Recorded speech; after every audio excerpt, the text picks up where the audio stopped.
Picture the most dramatic love story and political rivalry in history colliding in a single moment that would determine the fate of the entire ancient world. On September 2nd, 31 BC, the waters off the coast of Greece witnessed the Battle of Actium, where two titans of Rome faced each other in the ultimate naval showdown that would end the Roman Republic forever and give birth to an empire that would dominate the world for centuries.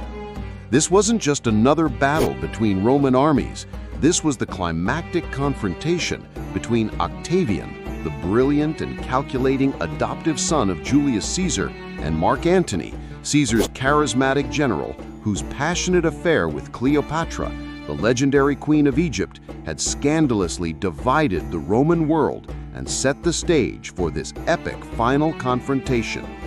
But how did two men who had once been allies in avenging Caesar's assassination come to face each other as mortal enemies? And why would this single day of fighting reshape the course of Western civilization more dramatically than any battle before or since?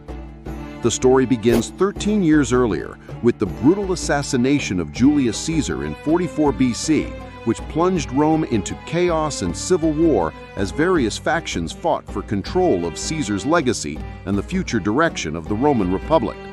Initially, Octavian and Mark Antony had worked together as part of the Second Triumvirate, systematically hunting down Caesar's assassins and dividing the Roman world between them. But their alliance began to crumble when Antony traveled to Egypt to secure the wealthy kingdom's support and fell under the spell of Cleopatra VII, the last pharaoh of Egypt and one of the most intelligent, ambitious, and seductive rulers in history.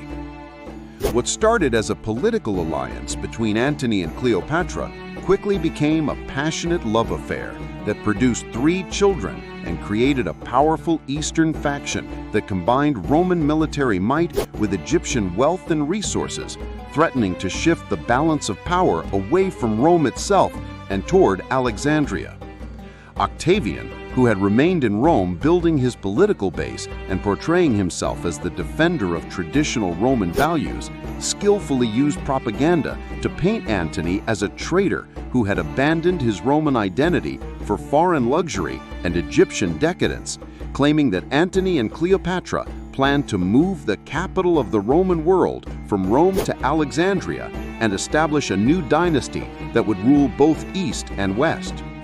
The tension between the two former allies escalated into open warfare when Octavian convinced the Roman Senate to declare war not on Antony directly, but on Cleopatra, framing the conflict as a patriotic struggle to save Rome from foreign domination rather than a civil war between Romans. By 31 BC, both sides had assembled massive fleets for the decisive confrontation. Antony commanded approximately 290 warships plus transport vessels, many of them large Egyptian galleys built for ramming and equipped with catapults and marines, while Octavian's admiral Marcus Agrippa had assembled roughly 350 smaller but faster and more maneuverable Roman vessels that could outflank and surround the heavier enemy ships. The battle began in the early morning hours as both fleets maneuvered for position in the Ionian Sea near the promontory of Actium, where Antony had established his base, and for several hours the outcome remained uncertain as the larger ships of Antony's fleet used their size advantage to ram Octavian's vessels, while Agrippa's superior tactics and seamanship allowed his smaller ships to dart in and out, striking at vulnerable points and avoiding the devastating rams of the Egyptian galleys.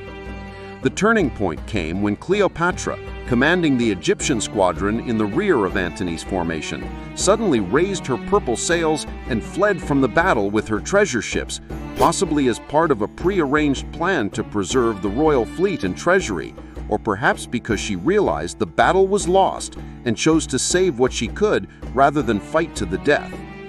When Antony saw Cleopatra's ships departing, he made the fateful decision to abandon his own fleet and follow her, leaving his sailors and soldiers to fight on without their commander, and this dramatic departure demoralized his forces and allowed Octavian's fleet to systematically destroy or capture the remaining ships.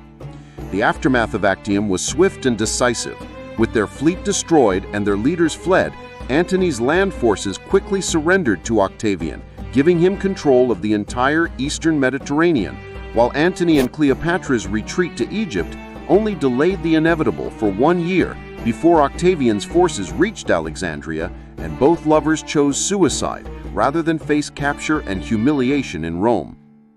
Octavian returned to Rome as the undisputed master of the Roman world, and in 27 BC he accepted the title Augustus Caesar, becoming the first Roman emperor and transforming the Roman Republic into the Roman Empire that would endure for another 500 years in the west and 1,500 years in the east. The Battle of Actium thus stands as one of history's most decisive naval encounters, marking not just the end of the Roman Republic and the birth of the Roman Empire, but also the final extinction of the ancient Ptolemaic dynasty that had ruled Egypt since the time of Alexander the Great, and demonstrating how personal ambition, political calculation, and romantic passion could combine to reshape the ancient world in ways that would influence Western civilization for millennia to come.